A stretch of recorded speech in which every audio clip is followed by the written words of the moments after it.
আজকে সবার প্রথমে টিএনের প্রিমিয়াম লাইভ ইভেন্ট স্ল্যামিভার্সারির ব্যাপারে কথা বলা যাক। আজকে স্ল্যামিভার্সারিতে এজে স্টাইলসের রিটার্ন অফিসিয়াল করা ছিল আগের সপ্তাহ থেকেই, আর আজকে আমরা এজে স্টাইলসকে দেখতেও পেলাম।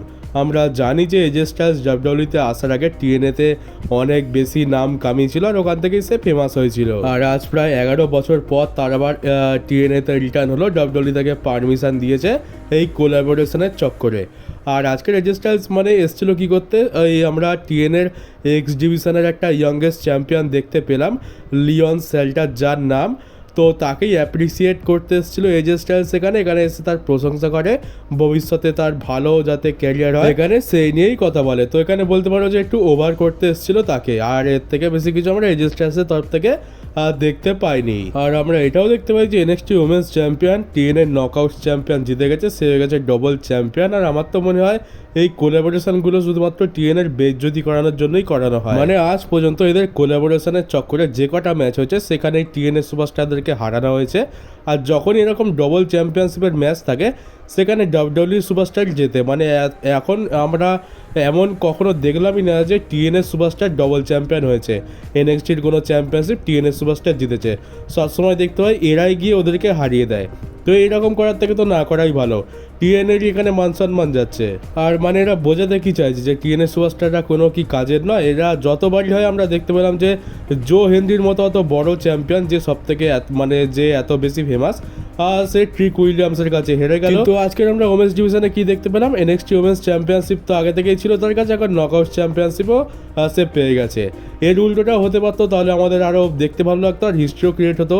আর তাছাড়া ট্রিক উইলিয়ামস আজকের আবার তার টাইটেল সাকসেসফুলি রিটেন করে নিয়েছে, সে এখনও টিএনএ ওয়ার্ল্ড চ্যাম্পিয়ন হয়ে বসে রয়েছে। এইরকম একতরফা বুকিং কিন্তু আমাদের খুব একটা মজা দেয় না। আমরা টিএনএ ভার্সেস এনএক্সটি দেখতে পাচ্ছি ঠিকই, কিন্তু এইরকম বুকিং আমাদেরকে খুব একটা মজা দিচ্ছে না। আর ইম্পর্টেন্ট বলতে গেলে আজকের আমরা হার্ডি বয়েজের টাইটেল ডিফেন্স দেখতে পাই, তারা তাদের টাইটেল সাকসেসফুলি রিটেন করে নেয়। তারপরে বাবা রে ড্যাডলি আসে, সে সেখানে হার্ডি বয়েজকে চ্যালেঞ্জ করে দেয়। আমরা ফাইনাল টাইমের জন্য হার্ডি বয়েজ ভার্সেস ডাডলি বয়েজের মধ্যে ম্যাচ দেখতে পাবো অক্টোবর মাসে টিএনের আরেকটা প্রিমিয়াম লাইভ ইভেন্টে।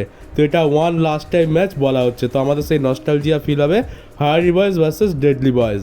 আর এরপরে একটু ডাব্লিউডব্লিউই নিউজ নিয়ে কথা বলা যাক। এটা হচ্ছে যে কেভিন ওয়েন্স ফাইনালি এত দিন পর তার নেক্সট সার্জারি সাকসেসফুলি করেই নিয়েছে। এতদিন তো শুধুমাত্র করবে বলছিল কিন্তু করাচ্ছিল না, ফাইনালি তার নেক্সট সার্জারি কমপ্লিট হয়ে গেছে। তো এটা অনেক ভালো খবর। আর এবার দেখতে হবে যে তার রিকভার করতে কত টাইম লাগে, সেই বিষয়ে এখনও পর্যন্ত কিছু শোনা যায়নি যে কতদিন লাগতে পারে।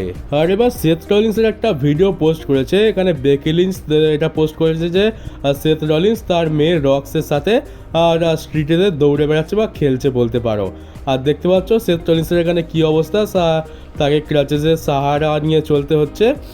তো এবারে অনেকে বলছে যে সেথ রলিন্স নাকি এগুলো শুধুমাত্র নাটক করছে। সেথ রলিন্সের প্ল্যান বি হচ্ছে এটা যে সে এটা দেখানোর চেষ্টা করছে সে হয়ে গেছে ইনজর্ড, যাতে সবাই এটা ভেবে না যে সামার স্ল্যামে তো সেথ রলিন্স আসবে না। আর তারপরে হঠাৎ করে গান্থার ভার্সেস সিএম পাঙ্কের ম্যাচে সেথ রলিন্স এসে ক্যাশ ইন করে নতুন চ্যাম্পিয়ন হয়ে যাবে, এটা অনেকে বলছে এটা হচ্ছে সেথ রলিন্সের প্ল্যান। কিন্তু এই ছবিগুলো দেখে খুব একটা মনে তো হচ্ছে না যে সেথ রলিন্স সত্যি নাটক করছে, দেখে মনে হচ্ছে ইনজুরিটা সত্যি সিরিয়াস ব্যাপার। আর যদি এটা সত্যি হয়ে থাকে যে এটা তাদের একটা প্ল্যান, এটা শুধুমাত্র নাটক করছে, এই সোশ্যাল মিডিয়াতে এই পোস্টগুলো হচ্ছে সে ক্রাচেস নিয়ে চলছে, এগুলো শুধুমাত্র লোক দেখানোর জন্য একটা নাটক, তা আর সেথ রলিন্স সত্যিকারের সামার স্ল্যামেতে পুরোপুরি ঠিক হয়ে গিয়ে রিটার্ন করে চ্যাম্পিয়ন হয়ে যাবে, তাহলে বলবো এটা সত্যি অনেক বড় একটা প্ল্যান। মানে এরকমভাবে মাইন্ড গেম খেলা খুব একটা সহজ ব্যাপার তো নয়, ফ্যান্সরা অনেক কিছুই ধরে নিচ্ছে ইন্টারনেটের যুগে, কিন্তু এই জিনিসটা যদি সত্যি করতে পারে তাহলে এটা ডেফিনেটলি অনেক বড় সকার হতে চলেছে। আর সেই সাথে money in the bank briefcase casino তো হবে সামার স্ল্যামে, তো এটাও হাইয়েস্ট অফ দ্য সেঞ্চুরি হয়ে যাবে। একটা হয়ে গেছিলো রেসলম্যানিয়াতে আর একটা হবে সামার স্ল্যামেতে। তবে পার্সোনালি যদি আমাকে জিজ্ঞেস করো আমি তো বলবো এটা 50-50 চান্স রয়েছে। সেথ রলিন্সের এখনও পর্যন্ত কোনো রকম সার্জারির নিউজ আসেনি, তার মানে এটা তো বুঝতে পারছি যে নি ইঞ্জুরিটা খুব একটা সিরিয়াস নয়। যদি সিরিয়াস হতো তাহলে সার্জারি করাতে হতো। হয়তো সেথ রলিন্সের নিতে কিছু প্রবলেম রয়েছে, কিন্তু সেটা অতটা মেজর প্রবলেম নয়, হয়তো কিছুদিন রেস্ট নিলে ঠিক হয়ে যাবে। তো হতে পারে সেথ রলিন্সের পায়ে সামান্য কিছু প্রবলেম রয়েছে, এবার সেটাকেই স্টোরি লাইনেতে ইউজ করে দেখানো হচ্ছে যে একটা বড় ইনজুরি হয়ে গেছে। এবার সেথ রলিন্স সেটারই ইউজ করে কিছুদিন রিকভার করে নেবে, তার যে মাইনার ইনজুরিটা রয়েছে সেটা ঠিক করে নেবে, আর সামার স্ল্যামেতে যেটা ভাবছি যে শকিং রিটার্ন করে চ্যাম্পিয়ন হবে সেটা হয়তো হয়ে যেতে পারে। তো এটার চান্স কিন্তু পুরো রয়েছে, এটা আমি ডিনাই করতে পারছি না। তো একদিক দিয়ে দেখে মনে হয় যে হ্যাঁ, খুবই সিরিয়াস অবস্থা, সামার স্ল্যামেতে আসতে পারবে না, সেথ রলিন্স নাটক করছে না। অপরদিকে দেখতে গেলে সেথ রলিন্সের নাটক করাটাও খুব একটা অসম্ভব কিছু নয়। তো তোমরা এই পসিবিলিটিটাকেও তোমরা মাথায় রাখতে পারো। আর ডাব্লিউডব্লিউতে একটা ছোট্ট রিটার্ন হয়েছে, আমরা কিয়ানা জেমসকে তো চিনি, কিয়ানা জেমসকে ডাব্লিউডব্লিউ রিলিজ করে দিয়েছিল, তাকে ডাব্লিউডব্লিউ আবার ফিরিয়ে এনেছে।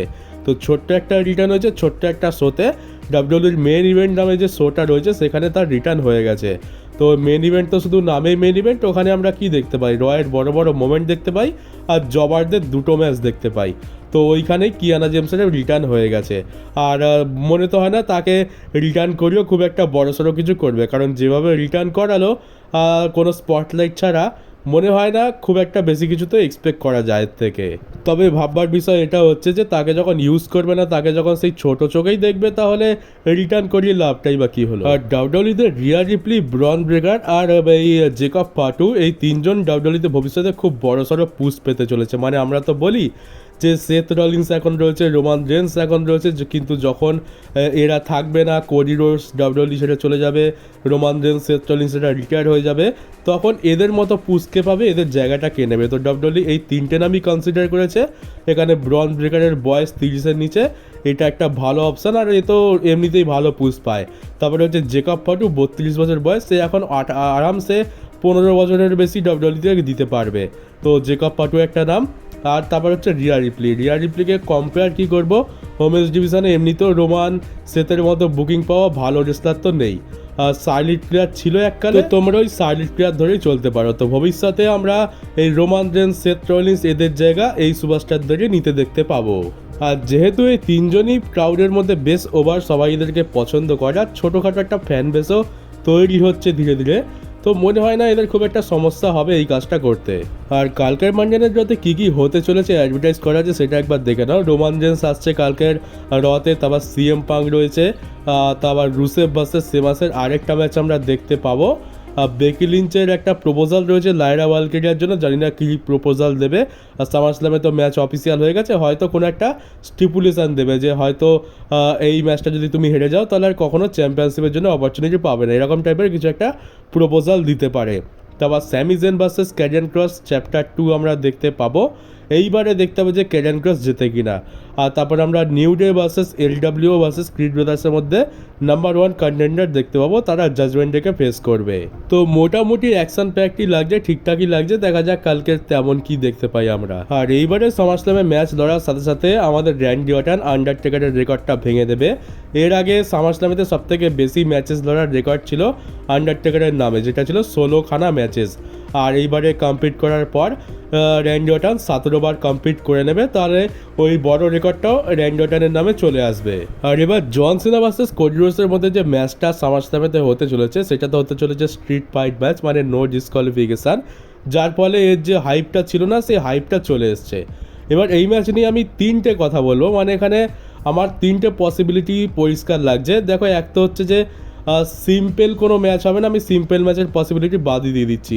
এদের মধ্যে একটা প্রপার রেসলিং ম্যাচ হবে, ক্লিনভাবে কেউ জিতবে এটা আমি আশা করছিও না। আমি এখানে ইন্টারফেয়ার হবেই হবে, এটা আমি এক্সপেক্ট করেই চলছি। তো আমি সেই ইন্টারফেয়ারেন্সের ভিত্তিতেই 3টে পসিবিলিটির কথা বলছি। যদিও এখন আমরা যেটা ঠিক করে রেখেছি সেটা নাও হতে পারে, কারণ ট্রিপল এইচ কী করে, আমরা যেটা ঠিক করে রাখি ইন্টারনেটে যেটা চল থাকে সেটা করায় না।